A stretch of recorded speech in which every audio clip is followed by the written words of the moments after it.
So excited to be here for this panel. I've been really looking forward to this for, oh my gosh, for a while now. I hope everyone here has too. We had a chance to talk before. As Shira said, my name is Duncan, Crabtree-Ireland. I'm the National Executive Director of SAG-AFTRA, for those of you who might not know us. SAG-AFTRA is the labor union that represents professional performers in the film, television, new media industry. We also, by the way, represent broadcast journalists, many of whom we're thinking of right now, far away in Ukraine, covering the conflict there. And of course, our thoughts are with them and the people of Ukraine. And also, we represent recording artists. So later on in South by, there'll be many of our members here in the music part of our industry. But today we're here to talk about about streaming and the changing business model. And I think it's obvious that technology and our industry really go hand in hand. And the entertainment industry really wouldn't exist in the form that it does today if it weren't for technological developments that started 100 years ago or more and have continued to evolve over time. And of course, today, what we're talking about is the fact that viewers can access the content they want to see, when they want it, where they want it, as a result of these technological developments. And that became more obvious than ever during the pandemic, when for much of the pandemic, theaters were shut down and viewers were watching all of the content plopped down on their couches at home, watching movies and TV shows, as well as other content that they were eager to see. This, of course, has prompted a faster-paced change in the distribution model, with streamers and studios reaching unprecedented agreements that allowed for day-and-date releases or even exclusive premieres on streaming services of content that even a year before you would never have expected to see in an online environment like that. Of course, having more content does mean there are more opportunities for performers, for casts, for crew, and people working across the entertainment industry. It also means there's more local production going on around the world and more opportunities for that local production to be seen anywhere and everywhere. I think a great example of that is the Netflix hit Squid Game, I'm sure you might have heard of, which actually won multiple Best Actor awards just 2 weeks ago at our own SAG Screen Actors Guild Awards. And of course has been a huge hit around the world.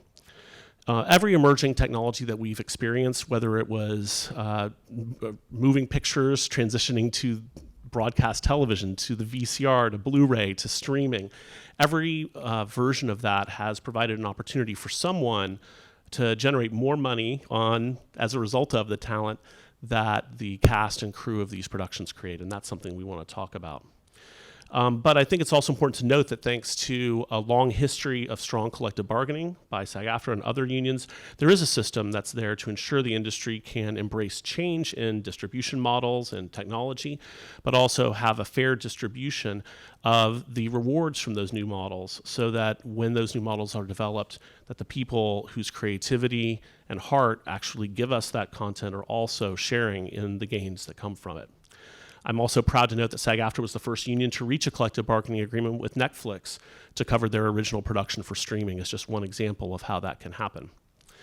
More people experiencing our members' work is a really good thing for the industry and for our members. But at the same time, that meteoric rise in streaming has created challenges for our members and other workers in the industry. Shorter series orders, irregular and often much longer schedules and hiatuses between seasons. And when that's combined with concepts that come out of the traditional media world like exclusivity, this can create really challenging situations for performers. For example, holding them unable to do other work for very long periods of time between seasons, especially in the streaming world. We're going to talk a little bit about that and about what can be done about it. There's also the issue of streamers demanding and expecting rights in perpetuity or not allowing their content to be licensed to other platforms, the so-called walled garden phenomenon, and how that walled garden phenomenon can really mean fewer opportunities for performers and others who work in the industry to earn money through back-end and other compensation structures. But of course, there is the good as well. Streaming has allowed for more representation on screen. We see more diversity in the programming, and the programming is targeting more diverse audiences than ever, and that is something I think we can all applaud, both here in the United States and around the world. And of course, some call it the golden age of television, or the new golden age of television, because the amount of work, the actual number of jobs that are out there are more than ever, because there is more content, more original content being created than ever before. So let's go ahead and dive into today's discussion with some amazing panelists. I'm really happy to get to introduce them. First of all, to my immediate left, I'd like to introduce Ginnifer Goodwin, who is an actor best known for her roles as Margene Hefman in the HBO drama series Big Love, and Snow White and Mary Margaret Blanchard on ABC's Once Upon a Time, which is now streaming on Disney+. She currently plays Jodie in the new series Pivoting, which airs Thursdays on Fox. And in 2019, she starred as Beth Ann in the first season of the CBS All-Access dark comedy drama series Why Women Kill. She also recently appeared in the anthology series The Twilight Zone for Paramount Plus and Dolly Parton's Heartstrings on Netflix. So really all across the field that we're talking about today. Ginnifer earned a Bachelor of Fine Arts degree from Boston University, where she was given the Excellence in Acting Professional Promise Award by the Betty Davis Foundation and graduated with honors. So welcome, Ginnifer. Thanks. To Ginnifer's left is Michelle Lang, who is an actor and producer of feature films such as Small Town Crime, starring John Hawkes, Anthony Anderson, and Octavia Spencer, which some of you may remember because it premiered right here at South by in 2017, just down the street at the Paramount. Also, Fat Man, starring Mel Gibson, Walton Goggins, and Marianne Jean-Baptiste, and the award-winning film Lost on Purpose, starring Jane Kasmerick, C. Thomas Howell, and Dale Dickey. In addition, her production company, RBL Studios, recently produced the hit TV show Everyone is Doing Great, starring James Lafferty, Stephen Coletti, and Alexandra Park, now streaming on Hulu. And as an actress, Michelle is most known for her role as Linda Lee, Bruce Lee's wife, in the television series The Legend of Bruce Lee. Michelle is also a stunt performer whose credits include Vampire Suck, Date Movie, and Deadliest Warrior. And Michelle is a graduate of Northwestern University's acting program with a concentration in business. Welcome, Michelle.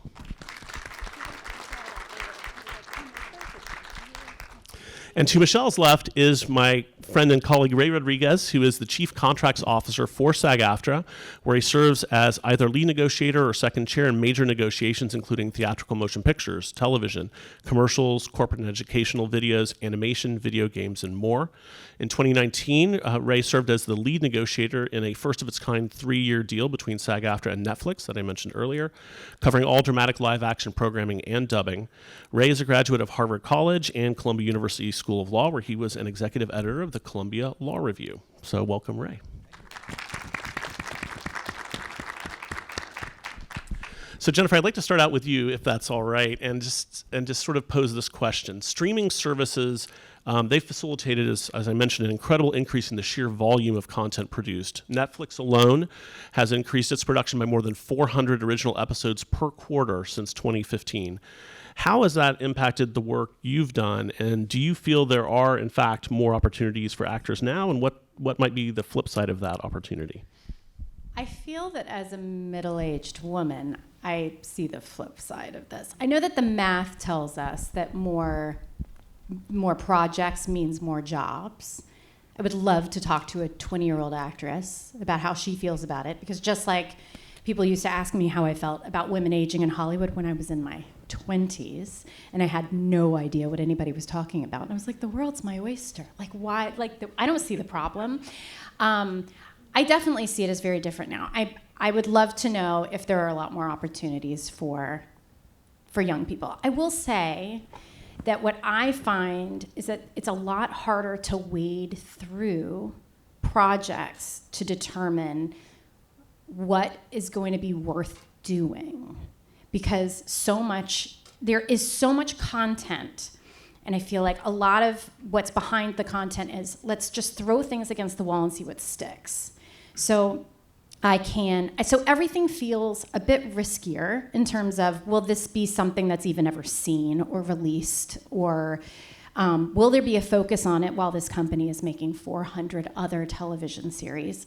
And I also don't see that more projects mean more money. Like, it doesn't necessarily mean that that each individual project is getting what it deserves in the way of budget, which also then affects my paycheck. So I don't really see this new world of endless content as being thus far of benefit to me as a worker in the industry. And I can also say that as an audience member, I'm becoming more and more fearful of like turning on my streaming services, at night, because I don't want to spend an hour deciding what it is that I'm going to watch, and I can't trust that it's going to be any good. Like when I made the pilot for Big Love, truth be told, there was no question for us that we were getting picked up, because HBO did not at that time. I don't know, by the way, I'm not making a statement about HBO because I don't know how things work there now. But at the time, they did not invest in things that they did not have a lot of faith in. So unless something had gone terribly wrong with the pilot, we were going to air. And in fact, while I was there, I don't know that pilots were made that did not go straight to series. I mean, they weren't officially straight to series, but they were all going to series. And we had very big budgets to work with. And so I do feel that I've seen, in the 20 years I've been working in this industry, I've seen like a big shift in, I feel, quality and focus. And I mean, unfortunately, this is like all sort of like, I don't know, it's a bit of a train wreck in that I'm like, and I'm an actress in my mid-40s, and that greatly affects the opportunities that come my way as well. That's a great point. Just to follow up on that, I mean, if you, because I know you obviously were on a network series as well, and if you're used to, or if your agents or others are used to negotiating for you in the context of a 22, 23 episode season, and now you're doing a 10 episode season and you have a longer hiatus. Who does 22 episodes anymore? Yeah. And here's the thing, we always only negotiate for 22 episodes. I mean, once upon a time did like 24 episodes because we did the extra episodes. Everything is now, we're still negotiating for a full season in case there is a pickup of a back 13 or a back 9 or the back 12 or whatever it is now. And yet nobody seems to be making these full seasons. So, I mean, I have children, and I know that I look at my year of expenses, and I know what I need to make to cover this year of expenses.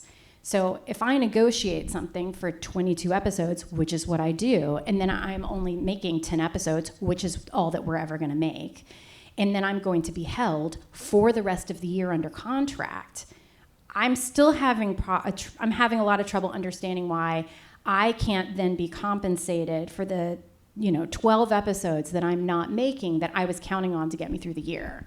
But apparently, per my truly wonderful representation that I've also had for 20 years, and I really do trust them, they're saying there is nothing that can be done at this point about this particular problem. And my husband, who stars on Manifest, which used to be on NBC and it's now on Netflix, I mean, it was almost like, thank God that, I know we'll get to that later, but his show was canceled and then picked up by Netflix, and thank God for us, for all the actors, all those contracts expired in that little window. So they got to renegotiate. If they had not renegotiated, we would have been stuck with him in the same boat, only getting paid for his then 13, now 10 episode seasons, but having negotiated for the 22. Yeah, and I think actually maybe what I'll do is just jump ahead to Ray, Michelle, if you don't mind, and just say, Ray, because I think it ties right into this. And I'm actually going to ask you a different question than I was going to, Ray, because I think this is a great opportunity, given what Ginnifer's just said, to maybe talk a little bit about how you see those exclusivity problems affecting performers and what can be done about it. Sure. I mean, I think Ginnifer described it perfectly from the performer's view. We see it from a more global perspective, but it's the same story, that we hear from so many performers of this expectation that a 10-episode season is going to hold you to the same exclusivity that you used to get for 22 and 26-episode seasons where, truth be told, the performers really didn't have much time to do a whole lot of other projects. Hiatuses were shorter. You might be off for, 6 or 8 weeks in the summertime, but then you were right back to work the following fall. And so, the exclusivity was designed for that circumstance, not for a circumstance where you're going to shoot for a few months and then be held for the balance of the year while they figure out when they want to actually drop the episodes and exhibit them. And the other element of it you mentioned as well, Duncan, is the irregularity of production now, where things don't come back every fall to start again. And so you have people being held during hiatuses that can go a year, 2 years, where that 10 episodes of compensation is then supposed to last you through the year of production and then the year or 2 year of hiatuses. before you get back and start earning money again on episodes in a second season. So the union has been trying, as I know you know, for more than a decade now in negotiation with the AMPTP to resolve that issue through collective bargaining and to really eliminate some of these traditional, or at least modify some of these traditional exclusivity concepts that no longer speak to the world of production as it currently exists. They have been absolutely intransigent in their unwillingness to address that in any meaningful way. And that is why we now have legislation pending in California called the FAIR Act. Free Artists from Industry Restrictions is the acronym there, that would use a legislative approach to eliminate some of this exclusivity, much as occurred after Olivia de Havilland's famous lawsuit all those years ago to establish the 7-year rule that you can't be held for more than 7 years. We're going to need action from the legislature again, it seems, to correct this problem. I mean, short of the industry having an epiphany and deciding to bargain a fair resolution on that. But one way or the other, we do need to address it. And Michelle, you are a true hyphenate because you are an actor and you are also a producer. So I'm wondering, how do you see this phenomenon from sort of both sides of that coin, and how does it, does the growth in streaming, has it provided a lot of more opportunities as a producer, and how do you see that balance? Yeah, so it was interesting hearing all of that. I come from a fiercely independent side of things. Like, we have a film family and we really generate projects from the ground up, and then we go to the networks or to the studios and we sell those projects. So it's interesting because the 10 episode actually provided us an opportunity, because as independent filmmakers, and this is with Everyone's Doing Great, which is on Hulu now, but we did that all independently. So we shot a pilot, went to actually ATX with it. It was awesome. Shopped it around, didn't sell it at that point, and then we had the conversation. Okay, do we wait for permission that somebody else will give us to finish this, or do we say, okay, what do we have in our stable? Who can we get? What can we pull together to create our own destiny and make this happen one way or another? So then we shot the entire rest of the season, but it's only 8 episodes. We could not pull together a big enough resource pool to do those 22 episodes. So from my perspective, it also created an opportunity to where what used to be, okay, you had to have 22 to 25 to go to cable. Now all of a sudden I can present an 8-episode series that is doable. In addition, I don't have to be restricted to having it be like exactly 30 minutes with like a commercial here and a commercial here. Like, it's like Wild Wild West. It's like one episode's 42 minutes, one's 27 minutes. It's like, well, really whatever serves the creative. And I think like the contracts kind of, it's hard because it's a business and a creative. And we were just talking, when I'm on set, I'm really the Lorax for the creative, like the Dr. Seuss book. Like, I have the producing side so I can get things done in that way. So I kind of bridge that business and creative side to say, how can we make these challenges actually work for us when we're creating something that really is art? And how can we kind of bridge that gap? So from my perspective, I see how it's a challenge on that side. From my perspective, from like an independent roots up, like make things happen, it was actually created a lovely opportunity.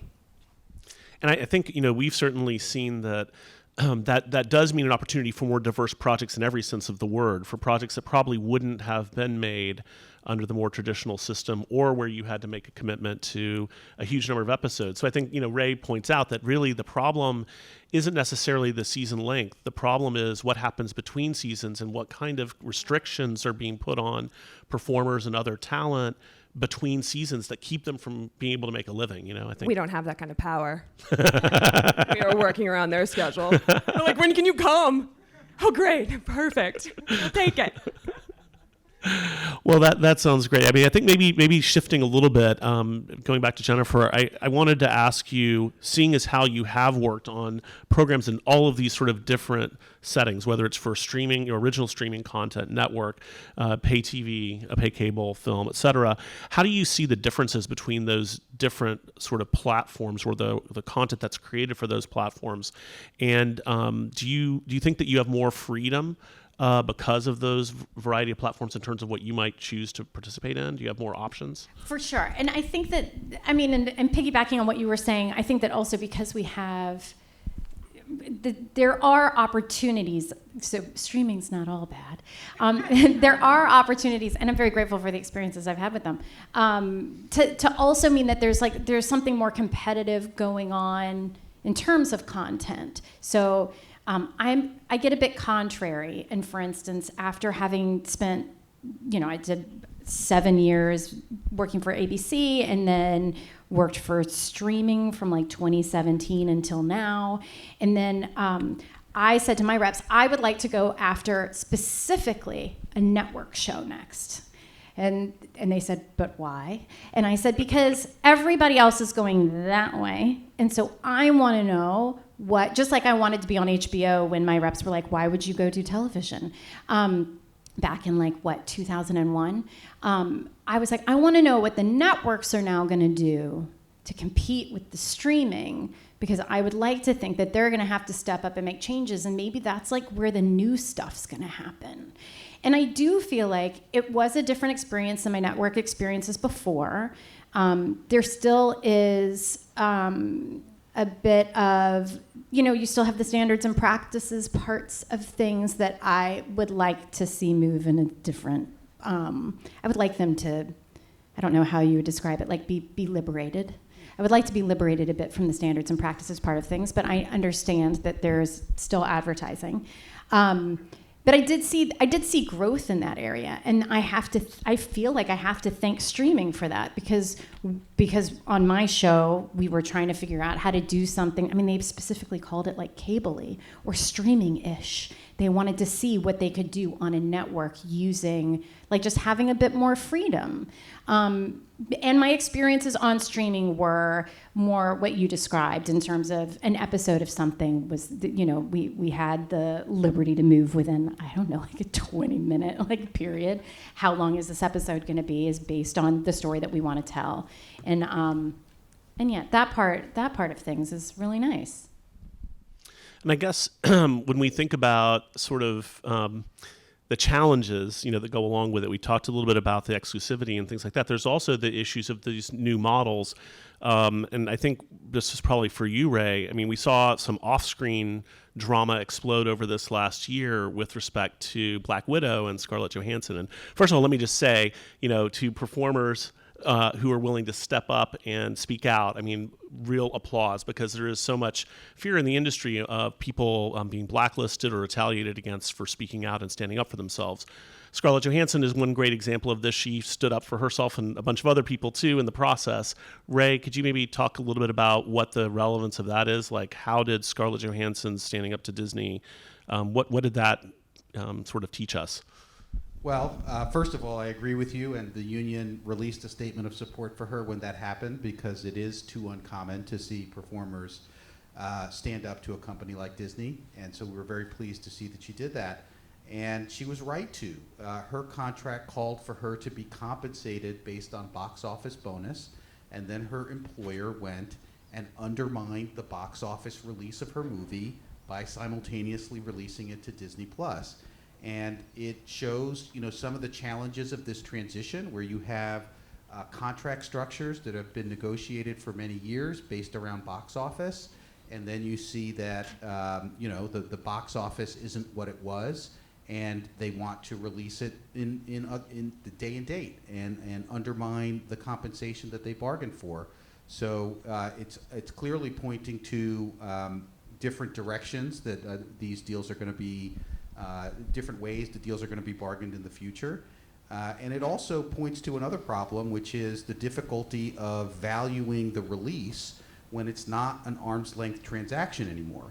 It's one thing when it's going to the movie theater and you can count the number of tickets sold, and you know that the party that's counting those tickets and those sales is not part of the same studio that is releasing the picture. It's another thing when the studio is then going to release that content directly to their owned streaming service, and they are going to, it's basically a vertically integrated monopoly where they're going to control everything from production all the way to the exhibition to the viewer, and there's no transparency into how much they are benefiting from this content. So how do you value it? And how does the performer get their fair share? Wait, can I ask you something? Yeah. Why can't we get any numbers?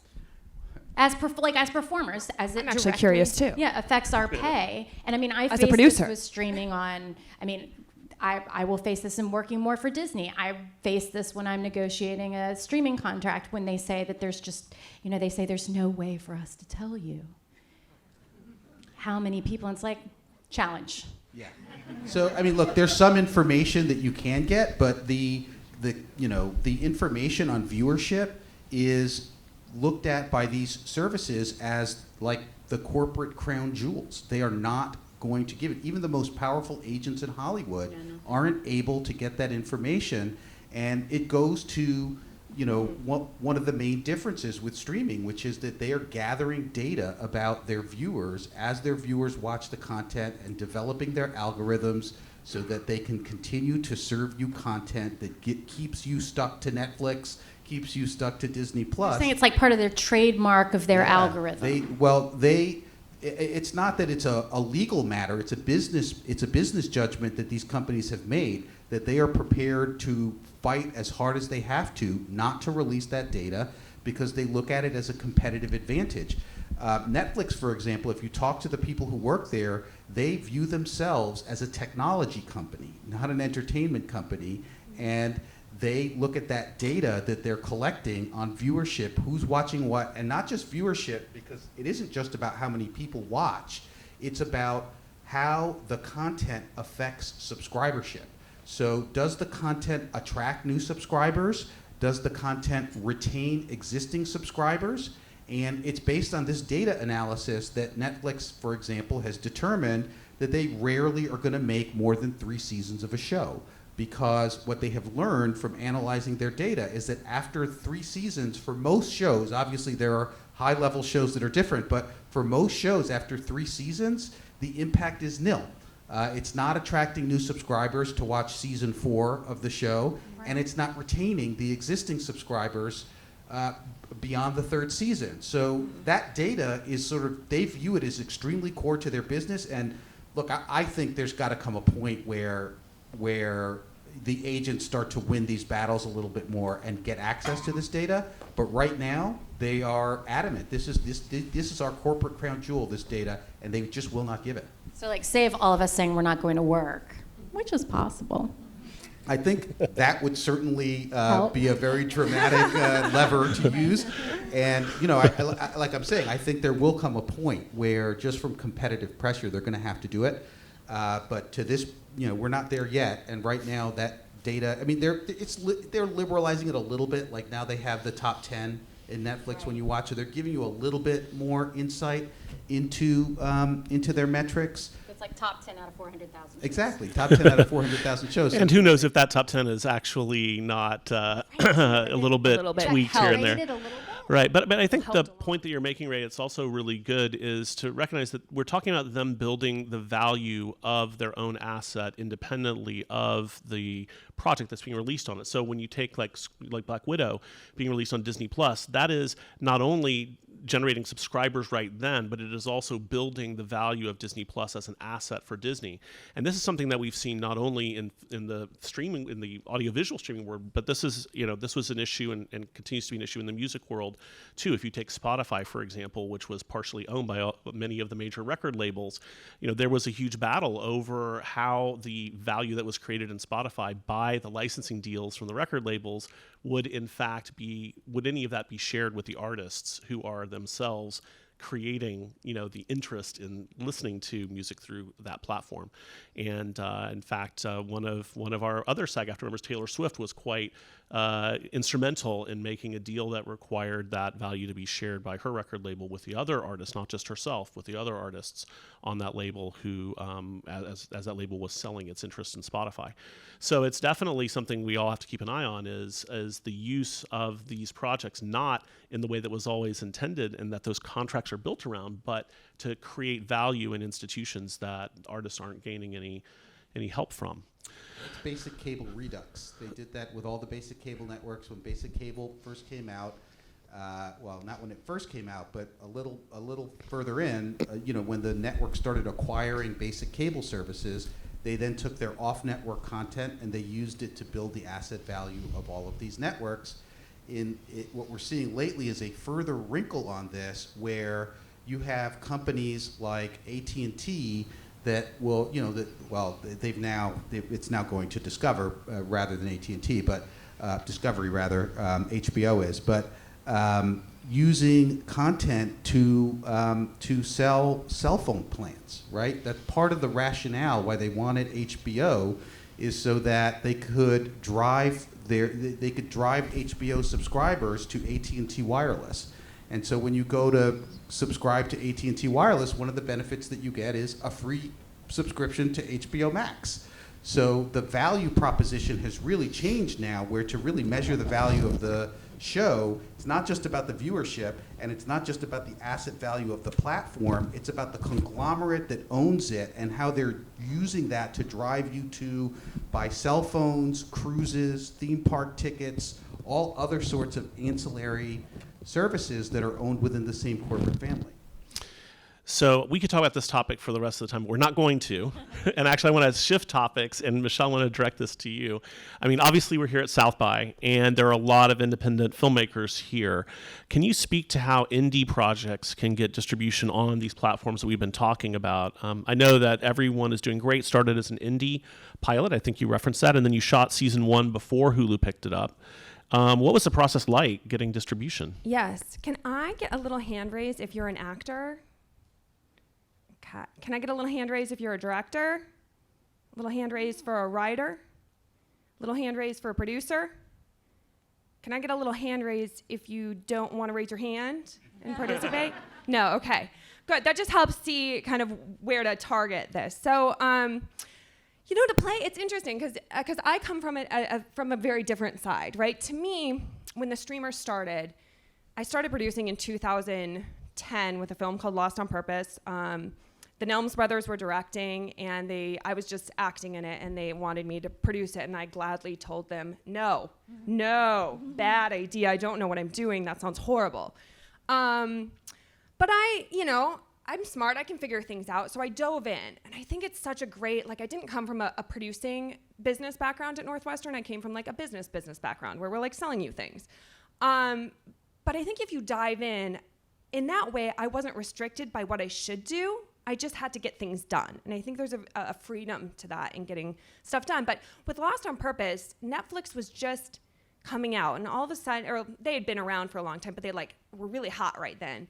And all of a sudden, you kind of had this hope of your little movie that you did now no longer had to live pressed on DVDs, a minimum of 500, in your garage in boxes. Now there was an outlet for it, which was very exciting. Now, you weren't probably going to make much money from it, but from an artistry, just getting your work out there, just knowing that it's not just going to die in those boxes in your garage, people can find it, kind of, if you tell them the title and they search specifically. And that's really the challenge with streaming, right? There's so much content that it's how do you not get lost in the mix of it? How do you not... If you're not on those top 10, that might be top 10, it might be something else, how do people find you? There's 20 people on 20 shows on Hulu. If we're not listed in that, which we were at some point, but if we're not listed in that, how do people find the show? So anyways, a wild, wild west there. And then you could get stuff coming out. As far as being independent and coming at it from that perspective, I think my biggest thing is just, and I know this sounds so horrible, but I spent a lot of time using every eyelash to wish my project into wherever I wanted it to go. And I think once I kind of let that go and really focused on the doing of the project and the empowerment of just being there and creating and sort of trusting that the peaceful abandon of just making stuff will propel you to where you need to go. Now, maybe it's not with that film, maybe it's the film after that film. And then when it's not that film, maybe it's the film after that film. But I think so much, at least for me, getting caught up in I want to go there, I want to be there, didn't help my sanity. Instead of just saying where I am now is exactly what I need to be doing, regardless of where it goes. So the first thing in getting your film or anything onto anything is just to make it and not really be focused on that yet. Make something cool that you're passionate about, that you can look back and say, that experience was awesome. That was great. Because that's really the gold right there. And then you get like a little cherry on the top, you know, when it's on Hulu and people find it and they're like, what? We saw your show on Hulu. You're like, yes, for the win, you know? So like that stuff, you know, can come from just having the opportunity of having something ready. Specifically with the show, we shot the episodes and we shopped those around and didn't get the traction with the season, mostly because it had changed with the streamers. Now the streamers are creating their own content. So they're like studios now. So it used to be hard to get your project into studios to get distribution. Then the streamers opened up, needed content, and now the streamers have kind of closed up and said, hey, we make our own shows. So now we're back in like, you know, it's hard to get into, it's a challenge to get into those. So with Everyone's Doing Great, Stu Lafferty, one of our producers, introduced us to Endeavor Content, who's a sales company, and they had the kind of magical key of the connections to the acquisitions department. We were missing that. It's very specific how, like, you can't just go knock on the door. You need somebody who has that key, and it's very blocked off. And I think that's sometimes where we all get stuck. You know, we have something amazing, we don't have that person. So Endeavor Content was our magical key. They understood the show. They kind of conceptualized the pitch, like really helped us with that side, which is a whole different set of skills than what I have. And James Lafferty and Stephen Coletti, who created it, what we all have as creators. And then the pandemic hit and production stopped. And we had a show already done, already ready to go. So we had the magical key and a little extra something in the industry. So maybe more doors were open, right? Because production was stopped and we had a finished show. So I guess the moral of the story is just create stuff and don't hope there's a pandemic, but hope something else happens. You know, that could maybe help. And maybe we would have gotten on those platforms anyway with Endeavor. I strongly believe we could have. But I do think doors were open because everyone was a little nervous that they wouldn't be able to film. Thanks for sharing that. Do you think that experience, when I'm talking now is about that sort of the advent of streaming and those changing business models, has that affected casting from an independent production perspective? Are you thinking about that as you're casting your projects? So from my producer hat position, when we are making these bigger budgeted multi-million-dollar films, it does in the way that there's so much content. It's a challenge to get actors that give you that magical number, which who knows where that comes from, that they say it's, you know, you have worth or value. So you need a couple of those cast members so your business companies can say, I know I can sell X number of units, so they'll give you X number of dollars, and then you go get a tax incentive and you can put your budget together. That's a challenge because there's so much content. So it's very tricky to find anyone in that realm who's available. And in addition, you know, $10 million sounds like a lot, but not compared to like the Goliaths that I'm up against. So, you know, we often don't have as much money to offer those talent. And so we really rely on the creativity of the project, the fact that it is not created by a machine. It is a rogue project, and we focus on the creative, and that we can sometimes kind of get in there with. Actually, that's all what we get in there with. That's what we rely on, is the currency of creativity. For the general working actor who maybe hasn't been on a bunch of shows or who's just trying to get into it, it hasn't changed that much. We still get thousands and thousands and thousands and thousands of submissions. So that's still very competitive. So if you're looking to do shows or something, I would always just say, like, if you like auditioning, do it, great. If it's frustrating to you that you put all this time into stuff and you don't get seen, don't take it personally. Literally, you're in this like insane row. Like, we can't look at everybody. And I feel very bad that I know when I get that, all those people spend hours and hours. And I'm like, why are these sides so long? Why do they spend so much time? But if you can create your own stuff in addition, you know, really take it upon yourself to be creative. And I think the universe likes that kind of synergy. Oh, well, that's great. Thanks for sharing that with us. Ginnifer, I actually want to turn to a slightly different topic, which is one of the phenomena I think we've seen develop a little bit with streaming is the ability of consumer love or, you know, viewer love for a particular project, being able to quote unquote save it from cancellation by networks and others, and we've seen this happen where streamers have picked up projects that have been let go by particularly by television networks. Manifest which your husband, actor Josh Dallas, stars in, is a great example of this. Wondering what you think about that phenomenon, and do you see that as something that we can expect more of in the future? I mean, I'm cynical, and I think that the idea that the fans saved Manifest is maybe not I think maybe there's a more complete picture that just plain involved the fans. It's more that the fans brought a lot of focus to the fact that the show had been canceled, and I think that a lot of eyeballs went to Netflix, where it dropped the same day that the network had canceled the show. And like there was a meteoric rise in viewership. And I think the viewership is what saved the show. So it's, yeah, I mean, I would like to believe that we could, like I had friends calling me and they're like, we signed what's the thing? What's the thing that goes, like when there's a famous like petition site. What is it? Change.org. It's not change.org, but it's one of those. There is some famous petition site, and there were petitions going around to save Manifest, and like my friends would be like, "Don't worry, we got your back.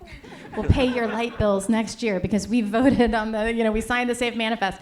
And like I don't personally like necessarily like put all my eggs in the basket that is there's the fairy tale that the fans are able to make that kind of thing happen in that direct a way, but I'm extremely grateful that everyone then was watching the show, and therefore we know that Manifest was like the #1 streamed show, for some absurd number of days worldwide, and Netflix having whatever algorithm they had to track. I mean, yes, it was opaque, but we just knew that there was this time. There were weeks and weeks of their analyzing the numbers, and then all of the sudden, hey, there's an opportunity to renegotiate your contracts, which then of course made the network go, wait, but maybe we want it back then.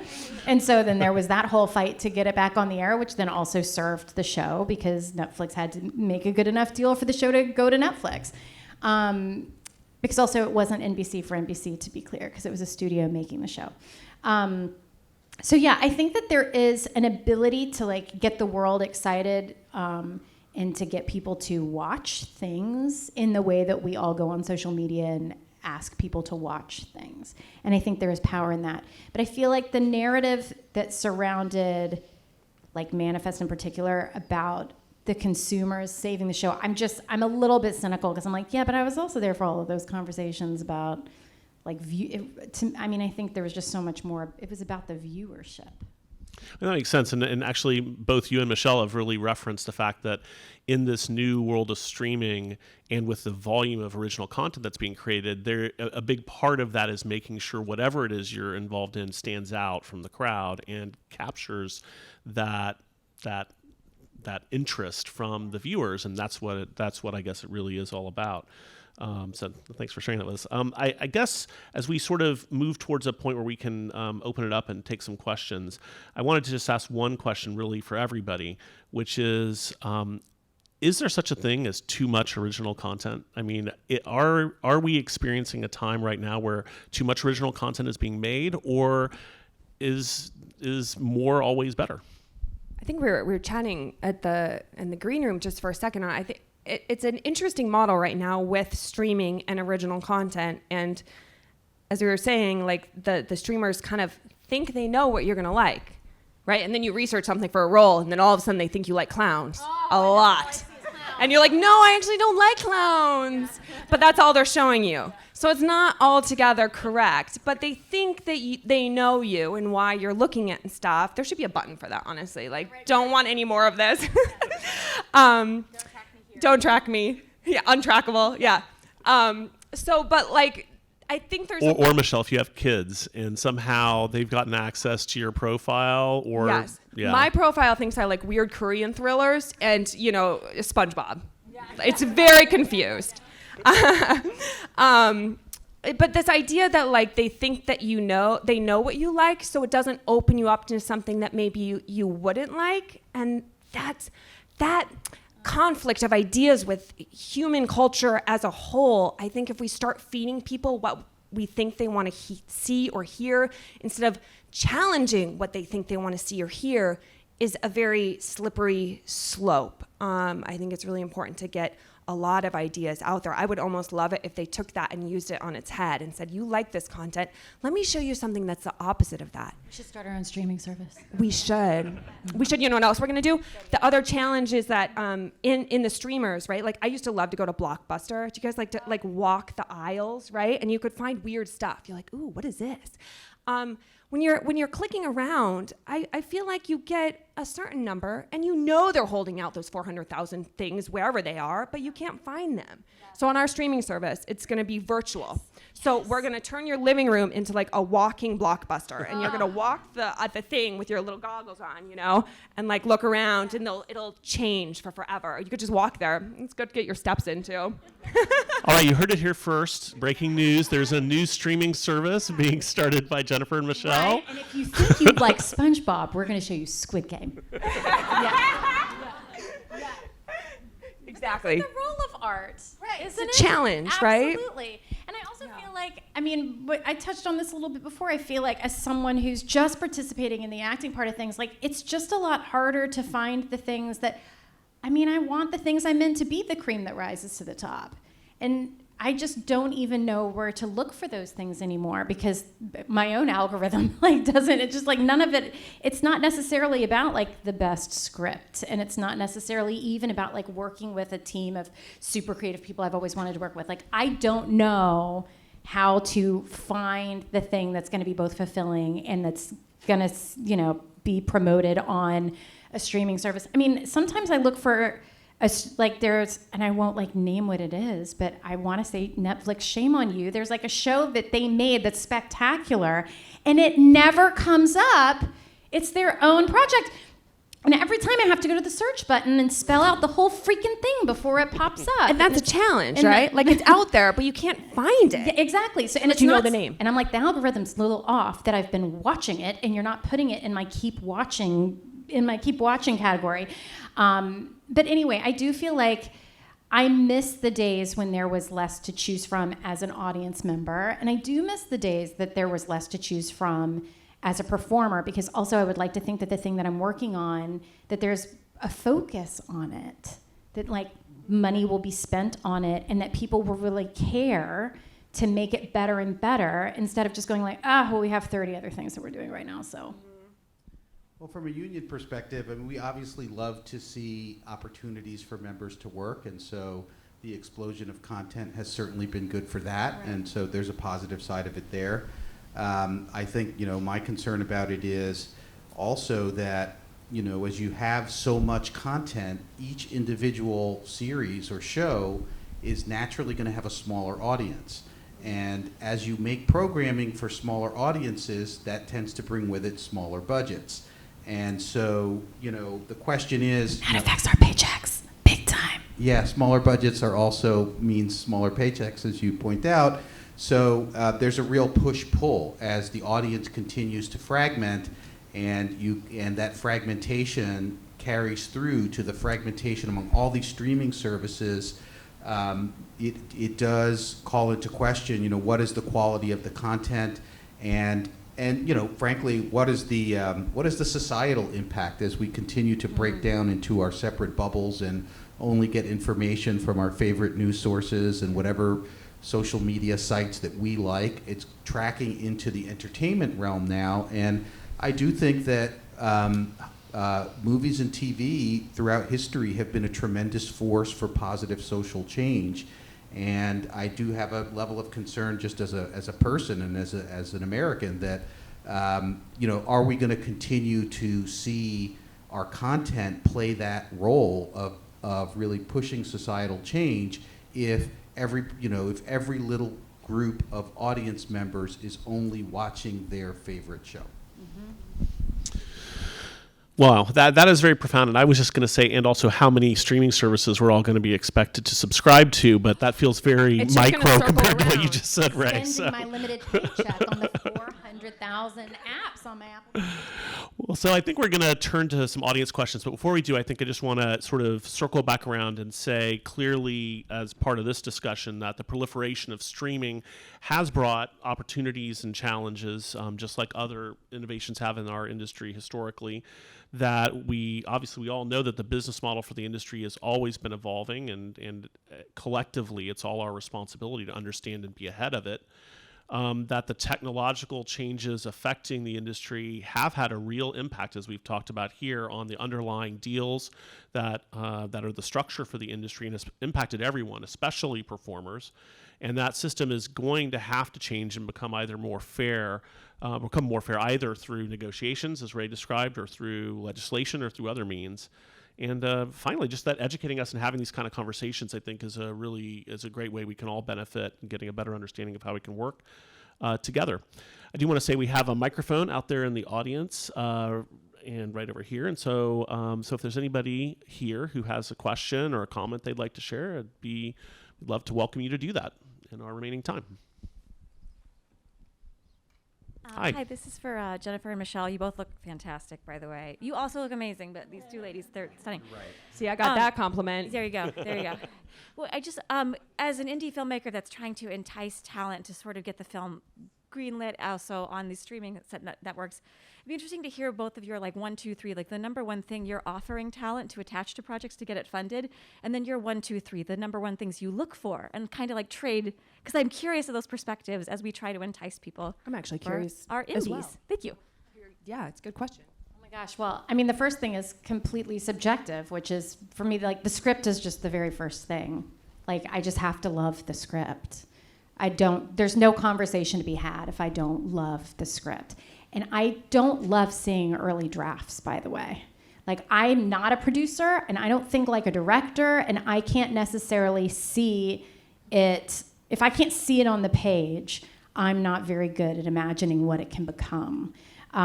So I know if you were ever sending me a script, I'd be like, please don't send me an early draft. Wait till you really feel like it's where, it's where it's going to be, at least the white pages. For anybody who's not following there, it's just because, does everybody in this room know? Because we have this, everybody's got the same color coding. And then the number two thing for me is the people, because I generally feel like I want a balance of things. If you're talking about something independent, I'm going to want to feel like there are people who both are really experienced, and I'm absolutely open to new talent, but I know that I get scared of situations personally where it's maybe where everything is experimental. I need to know that there's somebody on the ground who, Does that make sense? Yeah. No, I'll comment to that other side on how we build your trust. Yes, right.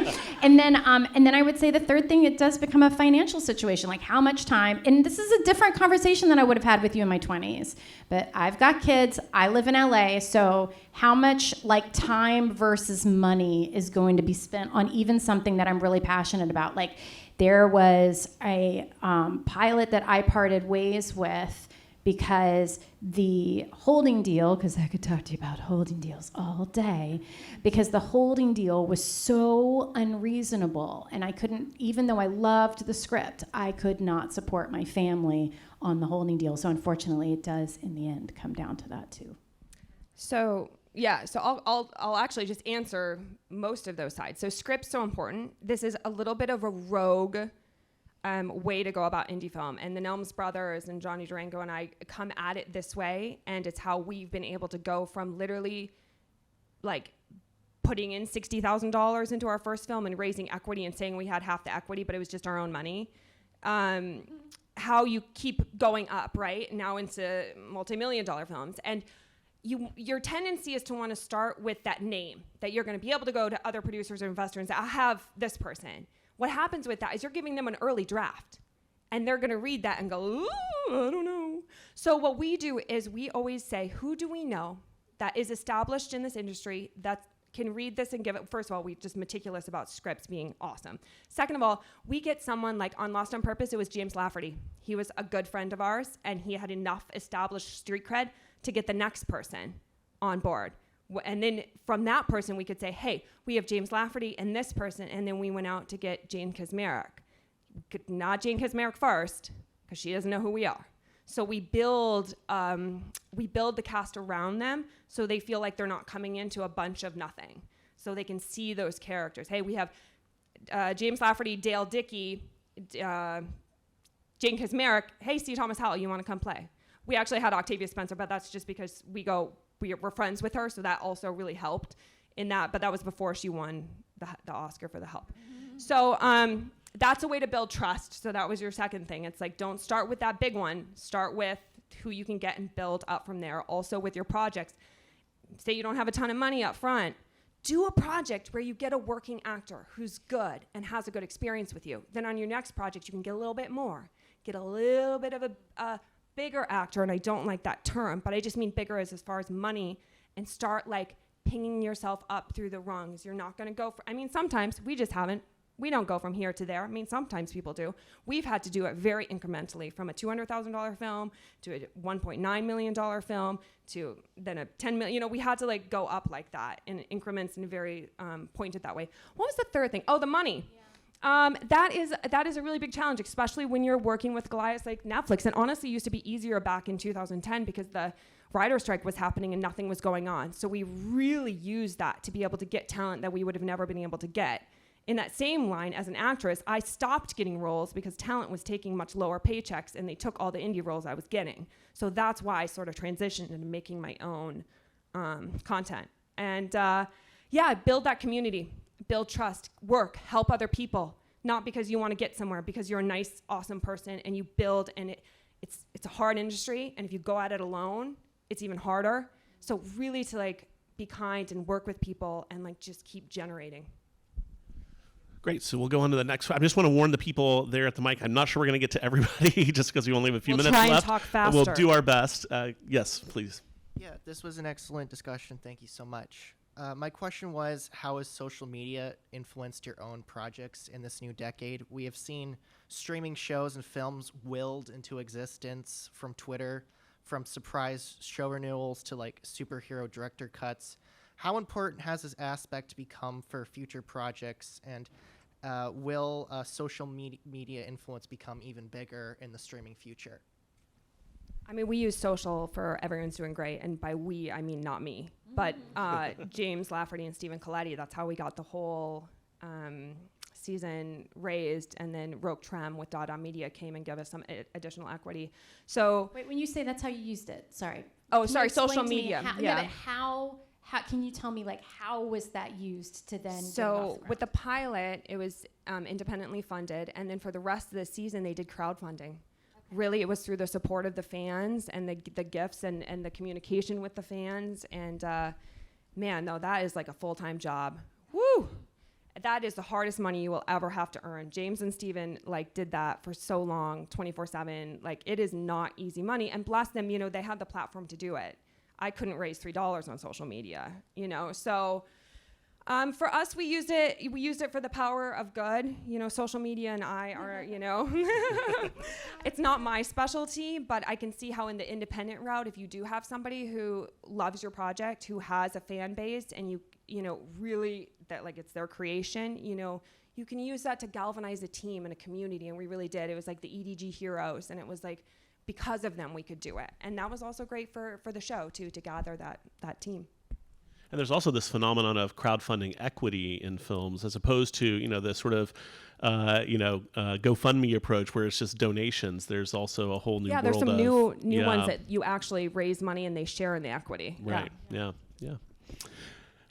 Okay. Go ahead.